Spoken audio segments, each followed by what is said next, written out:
Harvard's Graduate School of Education just completed the first year of a first-of-its-kind, large-scale study of preschools here in Massachusetts, the Early Learning Study. In an era in which preschool, of course, is so expensive, parents want to know exactly what's going on. These results show where and how preschoolers spend their day, the difference between high and low poverty areas, and it also tells us who is the typical Massachusetts preschool teacher. And Nonie Lesaux is a professor at the Salzance Early Education Initiative at Harvard, and thank you so much for joining us. Thank you for having me. What's the most important of the findings so far? Well, I think with this statewide study, right off the bat, the most important finding is just to say to ourselves, where are 3- and 4-year-olds in Massachusetts? How do they spend their time during the day? Only about 50% of them are in what we would think of as formal childcare or early education programs. And then the rest of them are in some sort of a mix or A more just not in it at all? informal kind of setting. Could be parent care, could be relative care, could be informal in the sense that it's a group of children at a home in the neighborhood. Right. I know from my family, we have a mix of, we send her to preschool a couple days, and the other days my mom, who's a saint, is Yeah, with the kids.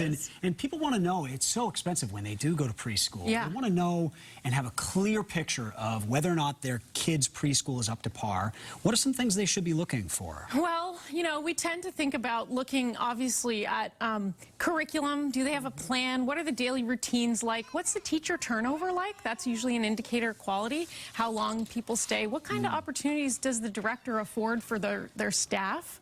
And generally, the tone and the emotional kind of warmth among the staff with each other and with the children. You mentioned teachers and Yeah. sort of getting a profile of the typical preschool teacher. And I think what you were referring to a little bit there was kind of burnout, that you That's might right. have a lot of turnover at the preschool level. Right. So in terms of the teachers, what should parents look for? I mean, do you want people with PhDs and degrees in early childhood education, or what? I think what you're mostly looking for is a director who's been there for a while, who has opportunities that she or he can describe for their teachers, and teachers who also have been there, who can articulate the way they think about their classroom and curriculum for their children at that age, and who display a genuine passion for the work and the place, definitely. But it's a tough job. There's no question. I do think you're right, too, and it's something that's hard to measure, but the warmth between the teachers and the kids, that can tell you a lot. This study is going to go on for several years. What do you think, ultimately, it's going to be able to tell us about preschool effects on future learning? What an effect of going to preschool can have on how the kid's going to do in high school or college. Yeah, right. Well, this will be the first study of its kind to look across setting types, informal and formal, and how they predict the features of those settings and how they predict kids learning and growing over time.